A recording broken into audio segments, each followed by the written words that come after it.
Come on outside. Hey, come on out. It's a gorgeous morning. I really like how this is shaped up. Look, you could just smell it as you go down. It's dripping with bumblebees, and I came out to hang up the bird feeders this morning. I hang the bird feeders up every morning because we have a black bear that passes through and took down the feeders twice. But there was a ruby-throated hummingbird actually dipping its beak into these flowers, so we really love this. I got a little disheveled, this whole planting bed area, but it smells so good too. It smells so good. Get into the door. Yeah. I think now that I'm like stepping back from the tree, you know, because all of these trees were planted here before we got here, obviously, and they need some pruning and stuff. So now I'm like stepping back and I'm looking at the trees in a whole new light, and I see that lower branch coming out, yeah, on the left. I think we could probably even lop that off.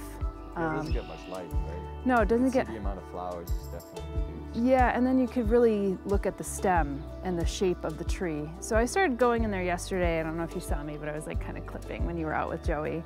But I get what they were trying to do here, because you know, there's some heaths and heathers, there's some spirea. This probably should have been cut back in the fall, but we only got here in the late fall. Why would you want to cut that back? Because it maintains a small, neat structure, and now this structure is kind of like all out of proportion. And cut it in the fall, why? Because then it doesn't grow as much in the spring. It's going to really grow. Yeah, in the spring it'll kind of put out some new growth, and then it will look like this, but just picture it a bit more compact. Because as I was like looking, this Pinus right here, this like, you know, kind of cool, interesting conifer, it's getting, you can see it's like dying off in some of these areas, and the plant is infringing on it, so you could see some die off here. Yeah, and this whole, like, that's the middle of the stem, right? Yeah. I mean, there's probably some natural die off in there. I mean, this could be, I don't even know, maybe 20 years old, more. But this kind of stuff like could cause leaf die off, so you got to clear off all this, you know, leafage that drops on it. So this definitely needs some maintenance. Probably talk about conifer pruning, because I'm learning about it myself. It's not something I've really had to do. And you know, we only had seen this property in the fall, right? So it's kind of cool to be able to show it to you now in the spring. And there's so much that we didn't get a chance to do, because we got here at the end of September. It looked nothing like this. And then we really didn't get kind of quote unquote settled in until almost like November. Like we didn't even have enough like furniture for people to stay here or anything along those lines. So we missed out on mulching things in the winter and all that kind of stuff. This is a willow he planted. Would not be my first choice of having any type of salix or willow like in my, you know, front yard, so to speak. It just propagates like crazy. It's hard to control. Oh, is that what's going on down there? Yeah, well, this was probably a unique cultivar, and now it's reverting back to its normal self, right? But like you cut off a clip of this and it could propagate really quickly. So it's really hard to get rid of, is what I'm saying. And you even if we cut this, it's gonna really easily come back. It's gonna come back. You already see that if you cut it here, all of this is coming back, and it would be probably a really ugly growth structure. You can see they cut the top off of it here. I've used it now as a bird feeding station. I see that it's like kind of got a weird growth structure. Some of it's variegated, some of it's not. I don't even know how to actually manage this, but it's kind of crazy. And then over here, we had a lot of deer damage this winter. It was a really tough winter. It was a very long winter. And this beautiful Tsuga, which is like this hemlock that kind of has this cool structure that was draping down. It was really gorgeous. It's now, you know, half eaten, and I'll show you some of the shrub damage that we've had, both from the winter and from deer. The deer pressures here are real. And we never got around to fixing our deer fence. So we had to, you know, work on that. I want to step back though, and like, you know, somebody asked me yesterday, I had one of my professors come over, one of my former professors, his wife came over and she's like, where do you even start with this? And it's such a good question because it's such a big piece of land and there's already things that are on it. And it doesn't feel so overwhelming to me because the way that I'm starting is this two-pronged approach. There's the, let's take the largest aspects of the landscape that we could do very well, or that we could rejuvenate or replenish. To me, that's like putting up a deer fence and protecting what we currently have. That's reinstating a meadow where the nursery used to be, you know, kind of big picture things, right? Cutting paths in the lawn up here so that we could see what a low meadow would look like in the lawn. Those are bigger picture things that I think could make a real impact right away. Then I'm just gonna go section by section to improve the section, and that's kind of what I'm doing here. So you'll see this beautiful draping Pinus again. It looks like some type of white pine. And I guess the deer salvaged that one. And then you have this, I guess it's a type of like prostrate spruce. And it's gorgeous. It's being used as a ground cover. I went and clipped some things. I tried to clear off as much of the pine needles as possible because again, if you let anything like this sit on it for a while, the leaves are gonna die back and you don't want that to happen. So I went and shaped it a little bit and now I just have to clean it. And then I started to plant in this bed. So things like this are invasive. This is garlic mustard. I'm just gonna take some of these out, why not? They come out pretty easily, but they spread like crazy. So this is garlic mustard.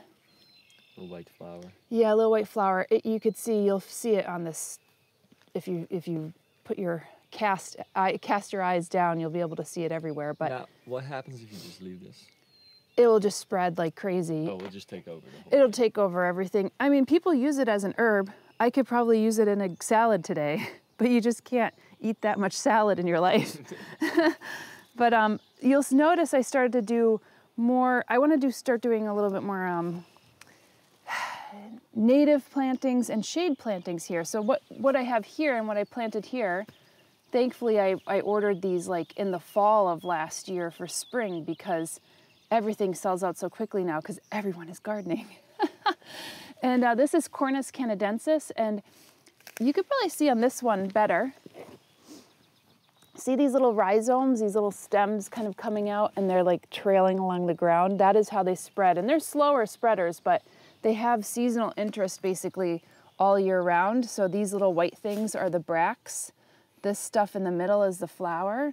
And then in the fall, these get, you know, kind of this burgundy red, which is really beautiful. It already is. It's starting to turn red, which is great because I kind of wanted to do, here's what I was thinking with this section. Now those are native, they kind of spread along the ground, usually in forests. You can see the eastern light is starting to come in, but it's quite gentle light because in the morning light is really tasty, if you will. And then he already had this. He had this draping Pinus. He had this, you know, prostrate conifer, and then he had this Acer palmatum, which is a beautiful, beautiful burgundy color. So let's play with that color. So I'll probably be planting up this bed with some more burgundy perennials. And then these two little plants I planted in the back, you can see one's flowering, one's not. One's actually getting a nice burgundy color to the leaves. That is a viburnum, and it's called a viburnum little dotty. I love viburnums, and I'm gonna plan to plant lots of viburnums in the landscape. This one only gets about 2 to 3 feet wide and 2 to 3 feet tall. So it's only going to cover the base of the house. You know what I mean? It's not going to become like a giant bush because I think that would be out of proportion. And if I do these low ground cover spreads, I'd like to do some wood mulching here. We have to get some of the mulch, the bark mulch here. This bed is going to look really good. So this is all to say I'm kind of taking it piece by piece, bed by bed, so that we could just improve the look of this place. Yeah, so you treat each place like a little room. Just like a little room. You go to town on that.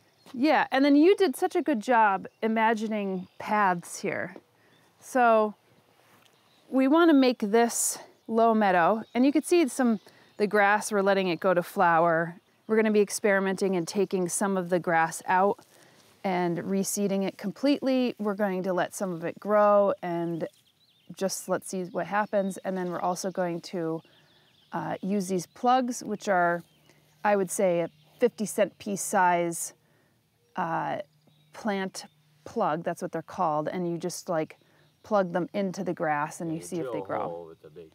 With an auger. We've been using a bulb auger to plant our plugs. And honestly, I'm like a plug maniac now because they're so easy to plant. You know, you compromise. You don't get the full, you know, the full beauty of a plant. Like say over there, we got some really nice proven winners plants that have come in. And you see this penstemon and you're like, oh, great, it's a full plant. Let's go plant this. And you get the beauty of the flowers right away. Our bumblebees and our hummingbirds have been enjoying that. But on the downside is you have to dig a bigger hole and you can't possibly put in that many. But anyway, so the paths are great, but you'll see part of the reason that grass is so good is that it gives a real delineation for your planting borders. And you can see that this border is a hot mess. And it's a hot mess for so many different reasons. The first reason is you could see that we had extensive deer browse. Look, like buds are just starting on these plants. This is a rhododendron. Oh, so it does come back, even if they bite it off? It does, because it's almost like clipping a plant. Oh, okay, yeah. But they sheared it in the way that they want. Right, and this is some of the stuff they didn't eat. Yes, because they didn't walk up onto our deck and eat this side. But it's quite sad. I mean, we could do a hard prune on it. We could let it come back. We might take it out completely. This Acer palmatum, look, they sheared it right off. It's crazy. And it is coming back, and these actually would be great little cuttings. So I could take cuttings of this plant, maybe even bonsai it, like just make a small plant, and we could choose to put a different plant here. So that's one reason why it's a hot mess, is that the deer browse hit it. The second reason why it's a hot mess is that we didn't get a chance to come in and mulch it. It had a really hard winter. Third reason it's a hot mess, like the grass is encroaching in on it. So we'll need to... Isn't that nice though, where you have the grass like coming up to the roots? I think if it was more of a naturalistic border, but this is clearly a planted border, and I'd rather something cleaner like this. You could really, if it was, this is not even that clean because we have like dandelions growing in here. If it was cleaner and then naturalistic on the inside, I like it. But I think what I'm gonna do is actually bring the chips out to the path and then create a more naturalistic border and then have this grass, you know, be more of the edge, because then it gets, you start to lose some of the plant if it gets too grassy. Yeah, what's the issue of having grass grow up near the roots? Well, I mean, look at it. The grass is coming in. It's ruining the look of the plant. The second reason is it's going to take the energy of the plant because it's moving its roots in there. It's going to be harder to get it out, especially with this plant, which is another hot mess. Right, so now they're fighting for nutrients in the soil as well, because grass is pretty aggressive. Yeah. And I know why he planted this. This is Barberry, but we have been seeing it. It's not a really bad invasive here yet, but we have been seeing it popping up in like all parts of this property, and it's because it's a plant that is not native here. People love it because it maintains its leaf structure all year round, which is really nice. You could see it's reverting because it's a red cultivar, and then you see it's reverting back to green. It's gone. Is it spiky? Yeah, right. Yeah, it's pretty spiky, so that's why I'm like gingerly touching it. But if you don't want it to revert, any plant to revert back to green, you have to cut that growth structure off. But we're gonna have to take this on as a whole different project. So replanting this border. You can see this conifer. Here's another one of those. Look how much it ate this tree. The only part left is the top. Yeah, it's crazy. And then this conifer didn't do so hot either, and I can't tell you whether that was the winter or whether that was the deer. It's sad, but we did try to call for composted bark mulch for these places, but nobody would deliver. So, you know, it's just about us like creating relationships with folks and finding out who does what and who delivers what. And I think now that it's spring, this is our first spring here, we're going to be hopefully a little bit more prepared. This is another beautiful Cornus. So what I showed you there was that Cornus canadensis that creeps around the ground. Well, this is one that is like kind of a subshrub or a shrub or a small tree. And again, I'm looking at this, you step back, you kind of take a look at the structure of this from all angles, and I'm seeing that these two branches, I'll probably just cut these off, because if I step back, especially from this point of view, which is where I'm primarily looking at the tree, it has a beautiful structure, but those two kind of detract my attention away. So it's kind of interesting now that I'm looking at the landscape this way, because I'd never really pruned trees for, you prune trees for, yes, vitality and for promoting fruit growth and picking fruits and stuff like that, but I've never really pruned them in a way for just pure beauty. But that is what I think I'll probably end up doing with this one. It's also weird that it grows down and then it tries to get back up. Yeah, and then it died right here. Right. I think because it died, it started then putting this one out as a main stem. Yeah, look at that. Yeah, so I love the bark. I mean, I think he chose some of these trees for the bark. That's an interesting bark. It almost looks like a little a sycamore-like. And then we get over here, and here's this like rose bush that was half eaten too. But we're gonna put steps here because we always find ourselves as a user experience jumping off this corner to like walk on the land. Let me get over there. Yeah. Somebody's gonna break their ankle sometime soon. So we're gonna put some steps when we're thinking about like house renovation. And then you can already see that Sonder conveniently put a walkway here, which is great because you could get from point A to point B. And then you'll see that he planted box balls. I'm not crazy about these. Sonder knows, he probably hears me all the time talking about box balls, but a lot of people like do cloud clipping and like shape them very perfectly. I'm not such a perfect clipper. I am going to clip these so they don't become, you know, too much in the field of view, but I'm not gonna shape them like a perfect globe. I'll keep them a little shaggy because I like it a little shaggy. And then this rose bush, I'm not crazy about rose. Yeah, I might just remove that and maybe we put a viburnum there or something. Doesn't have much space in between here, does it? Yeah, and I'm sure when he planted these, they were probably like yay big. And these box balls, they stay, yeah, they stay green, and I think that's like one of the really great benefits. The other thing I like about them besides the barberry is that they're not invasive. They kind of stay where you put them, and but they provide year-round interest. They provide a place for birds to hide if like the hawk is coming out, and they could, you know, shuttle right in there. And then he has this beautiful, again, this beautiful pine tree, a beautiful conifer.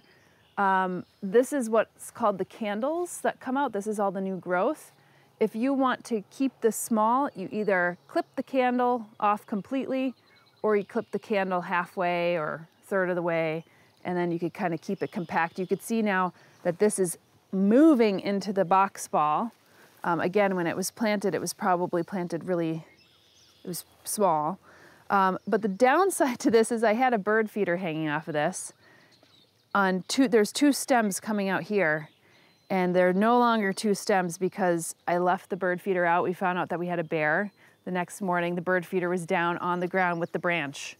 And I didn't learn my lesson. I put it back up again, and another branch was broken off. So we're gonna have to clip this tree in a way and you know, keep it looking good, but we like it. We like it, right? That's great. Yeah. And then you can see over here, I'm not going to like bother this section. You can see I started clipping off. It's kind of dead in some areas. It's probably because it gets no light. No light. You're so right. This big tree. but it gets light on the other side, and that's where it's green. Put something in front of it. Yeah, we could put something in front of it that doesn't mind having no light or like little light. And I'm not disturbing that too much because there's a robin's nest in it.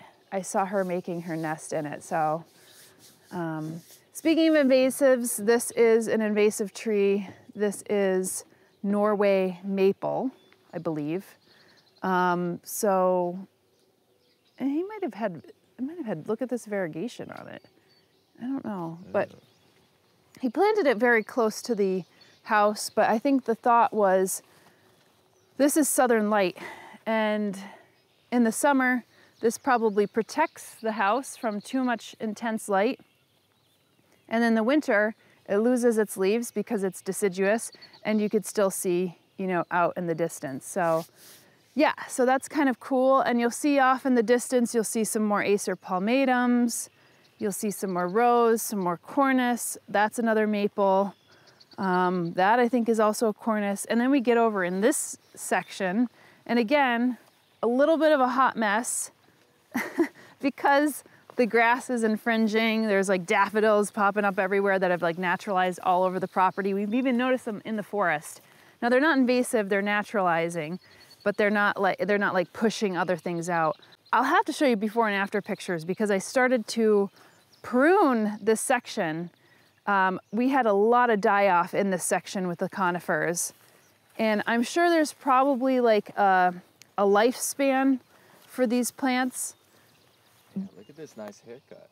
Yeah, I'm still working on it because you cut it and then you step back and you wake up the next morning and you're like, oh, I think I could cut that off. So this was very dense and there was a lot of dead branches and you could see the amount I took off. If you could like peer, yeah. Now you could peer through it. You could actually see right through the tree. I took a lot off. It's not all from that tree, but it's mainly from this tree. And then, oh, speaking of invasive barberry, look at, it's just cropped up here. See that? Oh yeah. That's barberry. How does it get all the way over here? It has a somewhat interesting berry, and birds probably just like take the berry, poop it out, boom. It's a perfect compost, and then it just spurts up, but we don't want it, so we have to remove all of it. And you did a good job. You like took out like 20 of them, right? Yeah. Along the barn area. This one I actually cut. You could see this is a fresh cut here. Just walk around these guys. I think these are alliums coming up. Oh, look at this thing. Yeah. I think, honestly, these are, I think, are the big globe alliums, the ones that get the big purple flowers. Yeah. I think I planted this up here, but when I walked out in the fall, something had dug them up and they were like all scattered all over the place. So I think that was what happened. But you can see I did fresh cuts here on this Acer palmatum. This had a weird branch coming out and I like it. It's like bonsaiing it in the landscape. It's kind of cool. And you could start to see their structure. This one's beautiful tree. I'll probably end up cutting off a bit more branches, a lot of die-off. I mean, it was probably the combination of not mulching it, winter, you know, deer browse. But now we can actually see through the landscape that we're kind of like clearing out the landscape of the invasive species and stuff like that.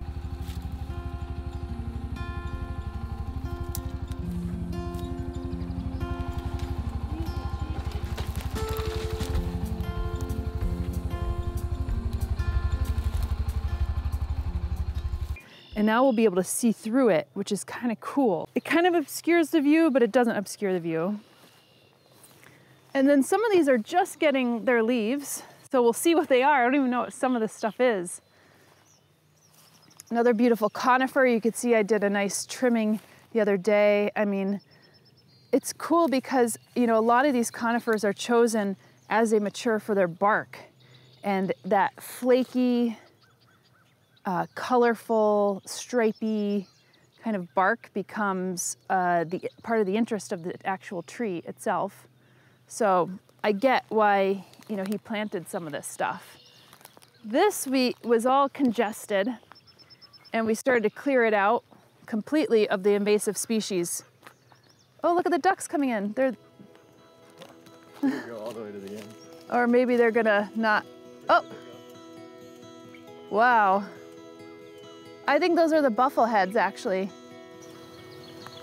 Landing. Yeah. They needed a long landing pad, I guess. Well, they just like the end of the pond, so they're furthest away from us. This is a good example of showing how the invasive species took over. So beautiful, beautiful tree right here. Look at this bark. Gorgeous. We couldn't even see it. It was literally engulfed by this honeysuckle. You could see that this honeysuckle is over and under the root of this beautiful tree. I don't even know what it is, this flaky bark. Maybe a Seven Sons tree or something. It's grabbing it. Yeah, it literally like just like harnessed, and it's, you can't pull it out because then you'll risk pulling out this tree. So there's lots of different ways that we're pulling trees out, but there's gonna be a few trees where we're gonna have to dab a little Roundup, just a few. And this might be actually one of them where my professor said he usually drills a hole down into it and then just puts a little dab in that, and then it's gone. And then it stays with that plant. Stays with that plant, it's yeah. Not too much of a danger to the environment. Yes, exactly. Now, you can't see much here because we're still working on the path. It was easier to put the paths in the lawn, but now we're getting into this kind of meadowy area. So what we see is that the lawn will feather from low meadow into medium to high meadow. And we had hundreds of plugs of coneflowers and monarda, which is like bee balm. So we had to do something with that. So we're gonna use this section, this kind of scrubby section here. And we started to plant some of those plugs. Actually, you could see one right here. Here's the monarda. So it's gonna be hard for you to discern what everything looks like in here. Here's a coneflower right here. So. How big will those get? Those will probably get like 3 to 4 feet tall. Those might be smaller cultivars though. So, but Proven Winners provided those, which is really great. So we'll see, it's all an experiment. We'll see what comes up. And, but I love that you can actually see these trees now for what they are. And I think that was originally the owner's idea because he had a nursery. He wanted to show people what the plants looked like in the landscape, to imagine what they could look like. He probably planted them when they were tiny little boys and girls, or boys and girls, because some of them are, have all their parts on the same tree. But this is a stunning piece. I cut off the parts where the deer ate. So you could see I cut off like this stem in order to get these to bud. Which might help because there's a path going through here now. Yeah, exactly. So thank you, deer. Oh, look at the tree swallow up there. Oh, hello. I don't know if you can see him. Hello. Okay. He lives in that little, oh yeah. Oh, there he goes, yeah. That's my house. That's his partner. So we freed this weeping fountain birch from most of the multiflora rows. You could see that all this ground that was disturbed had basically this multiflora rose, honeysuckle. This is one coming up. This is one we're gonna have to take out. There was a cherry tree growing right up into it. This is where the cherry tree was. And it was growing up into the canopy, so we had to remove that, unfortunately. And you can see all this stuff is the, again, it's that garlic mustard. You can see it's in flower there. Oh, so. Yeah. It doesn't always have that white flower on it, so you should learn what the leaves look like. Yeah, exactly. And then you can see that this has become a weedy mess. That's another, project. We're kind of going down here, and we're gonna just clip some of these box balls. We'll have to clip some of this Pinus right here, this honeysuckle.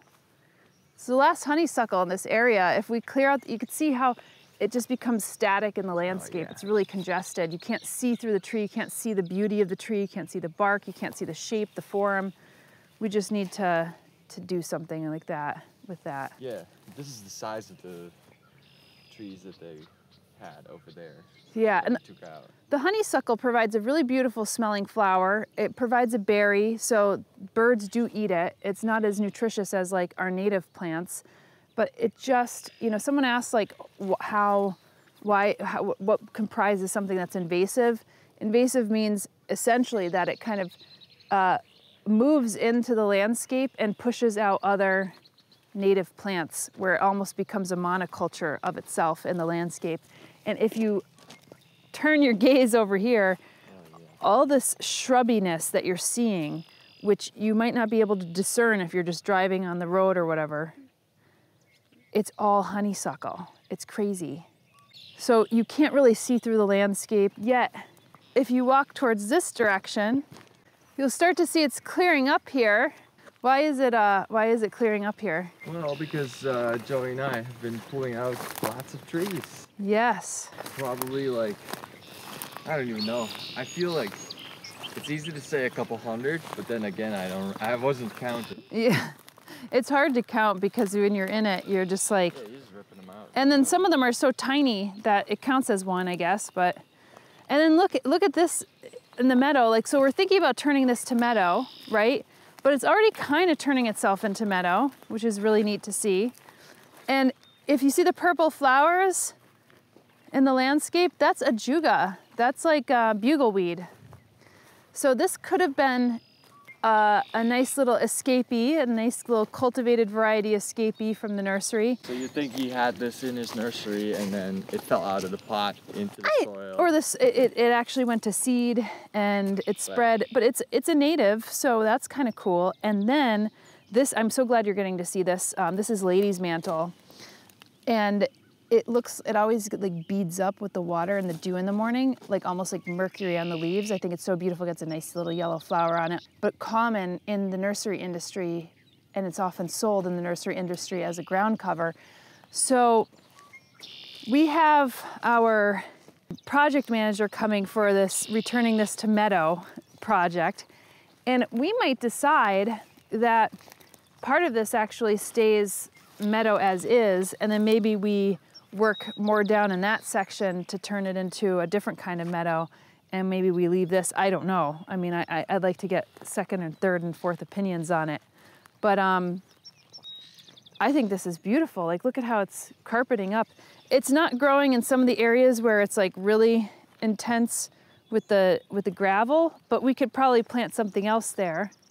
And we've also been driving over it with the UTV to kind of remove all the honeysuckle and stuff. So, and then we would just kind of, you know, basically maintain it once a year. We'd mow it once a year. And these are perennials, so they'll keep on coming back, which is really great. And we just got to make sure that not too many trees crop up. So we have this prunus here. I'm assuming it wasn't planted. I'm assuming this kind of escaped. And there's some more over here, and I like that. It gives some more interest in the landscape. This is a honeysuckle that went unscathed. Oh. It's dead, huh? It's dead, but probably still alive. Take it out. No, look it. Oh, damn. What you think is dead is really alive. And then, not related to plants in the landscape, but this was our Purple Martin house. We started playing the Purple Martin Dawn song. For those of you who don't know Purple Martins or not familiar with them, they are a type of swift that likes to live in groups, so large groups, kind of like us, like communal living style.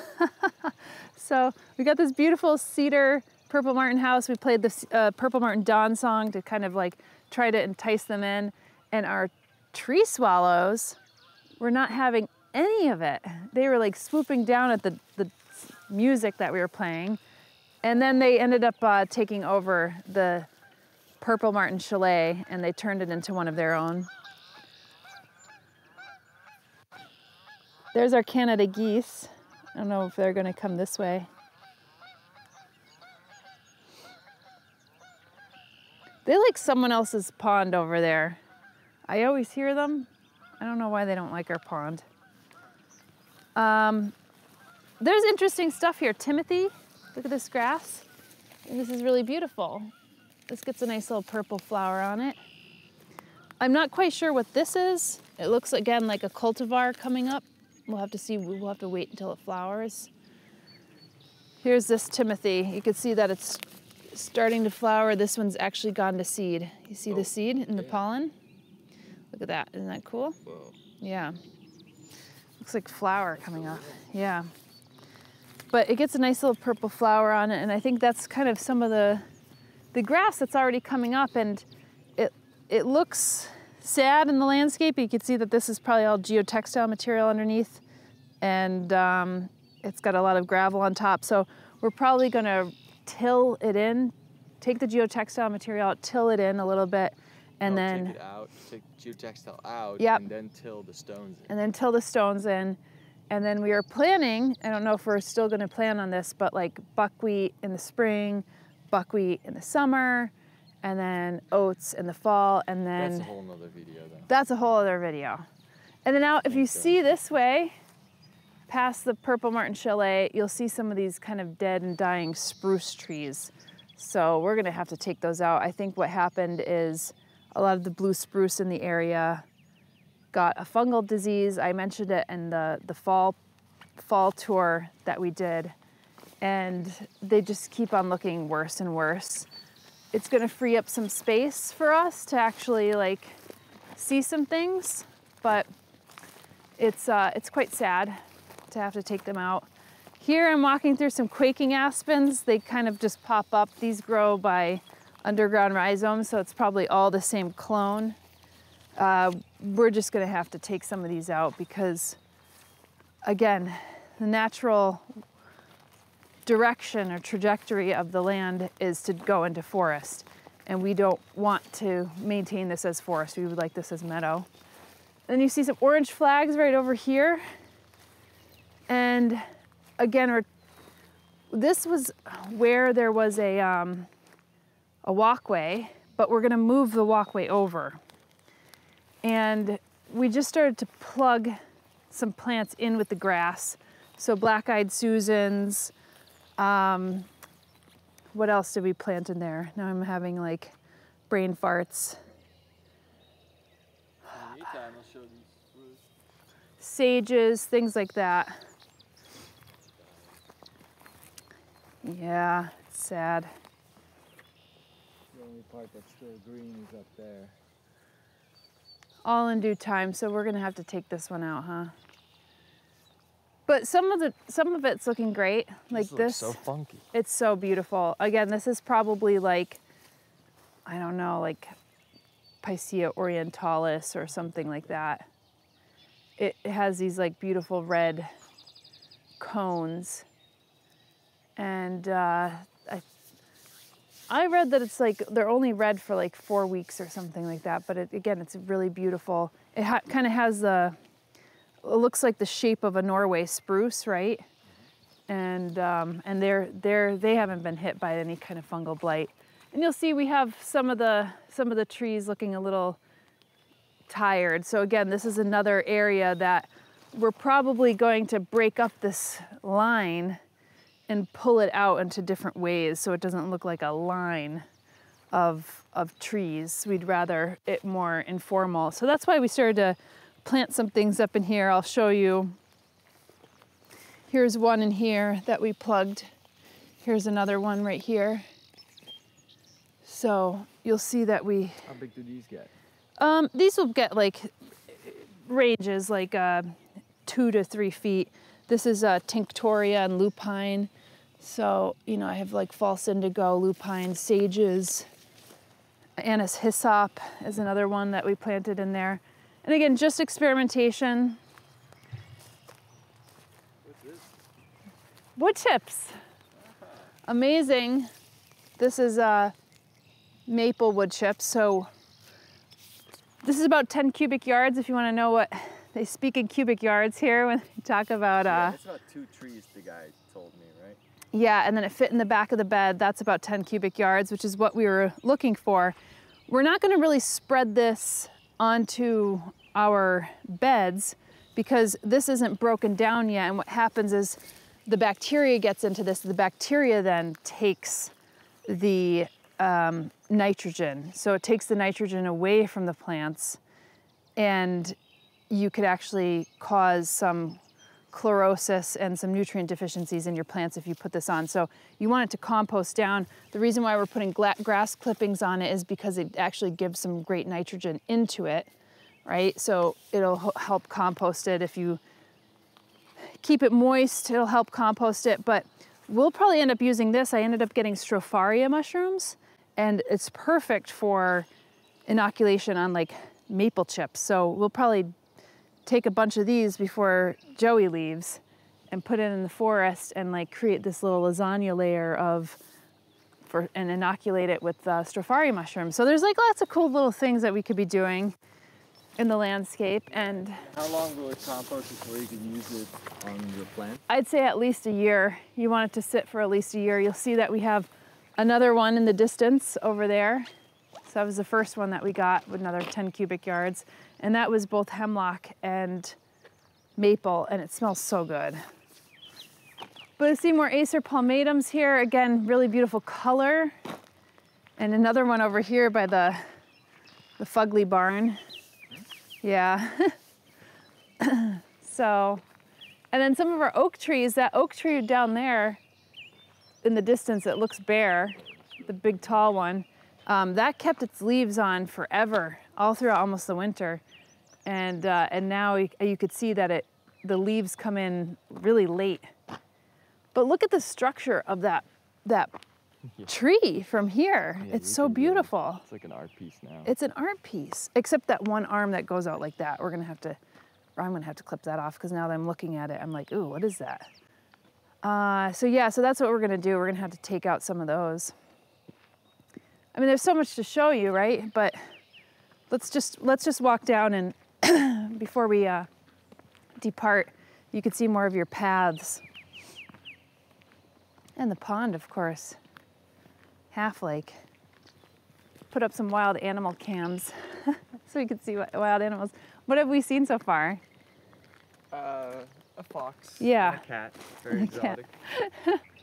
You could see more of the landscape here. And if you remember, this was where all the raised beds were. And if you see on this section, there's some garlic, and then those white flowers are garlic mustard. So, we took all that soil from the raised beds. There was probably some type of garlic in there, and all of this stuff right here, you'll see, is garlic. But then all this stuff right here is garlic mustard. So we'll need to replant this again. I'm sure Solidago, the goldenrod, will come back. It's kind of a mess here, but what we're going to be working on is we'll have a gazebo right here that looks out at the half lake, and then some stone raised beds around that gazebo. So if you think about it as like a wheel, and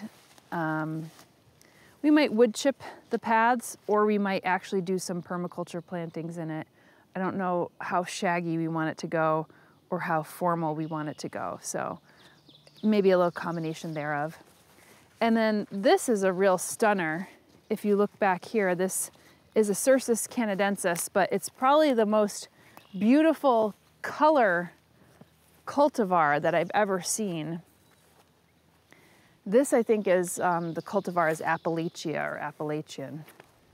So it's a late flower, and it's just starting to put out its leaves. So anybody who knows Cercis canadensis, this is different from the Cornus canadensis that I showed you in the beginning. So you think this is some special variety? Yes, definitely, because the cultivar, the native plants are a different color. There's like a nameplate in here. Yeah, it's being eaten. I think it says Appalachia or something like that. And then this was beautiful. We got here in the fall. Now we can see what things are. And we saw this flowering. This is Physocarpus. This is 9 bark, and it gets a really beautiful white puffy flower, and the pollinators absolutely love it. Love this plant. We freed this up from all this honeysuckle multiflora rose. You could actually see through to the forest now. You were not able to do that when we were here. And again, this will have to be unfortunately removed. Oh yeah, this is... Forcibly removed, this barberry. But you could see this growing in between. And this is one of our native Cornuses, Spirea probably, red twig dogwood, red osier dogwood, one of those. And I'm sure if we remove this, it will allow for that dogwood to come forward. You see some of his salix that he planted here, the willows, more barberry that needs to be removed. And if we remove that barberry, then this 9 bark, which again is native, but this is a cultivated variety, will be able to breathe. We'll be able to see things actually more, but everything was planted so closely together here. And I know I'm that type of person who likes to plant things closely together, but then when you're 20, 30 years in, you see that, you're like, ooh, I should have paid attention to when it said it has a 30-foot spread, you know, to plant, you know, 15 feet around it on all edges. That's hanging over there. Look, it's just like a waterfall of flowers. It's gorgeous. And you could see across the little lake now because we removed all that honeysuckle and multiflora rose around it. It was like, again, it was like static in the landscape and you could see all of it now. And we did some plantings. Should I take you down and show some plantings too? So some of this is just really beautiful. I love how naturalistic this is in the edge. There's some multiflora rose coming up. We're gonna have to take that out. And then I planted some plants here. You can see these 3 right over here. And I planted some eupatorium right here. So that you can see. And it's great because when you're planting near the water's edge, you don't really have to water your plant. I mean, of course, oh yeah. We saw a grass carp yesterday that was literally like 3 feet long. And my dad came over and he like caught a bunch of like largemouth and smallmouth bass. Yeah, hard to remove that with the UTV, even with our tools. And then I'll show you some blue flag iris that Joey and I planted yesterday, where some of the honeysuckles used to be. And blue flag iris is our native iris. It's beautiful. If you're not familiar with the iris flower, I encourage you to look it up. There's like lots of cultivated varieties of iris, a lot of Japanese irises and things like that, but we wanted to go with a more native border, and we have some cool sedges and spirea here, some salix. Here it is. This is the start of it. So some blue flag iris right here. So it gets a really beautiful purple flower with yellow on it. Some more right here. We bought 6 of them at the farmer's market the other day, and I got really excited for that. So we planted them in here, and they'll slowly spread. See, all this disturbed soil right here is where we took up the roots of the invasives. Yeah, there's one really big one over here. We didn't even finish cutting it off.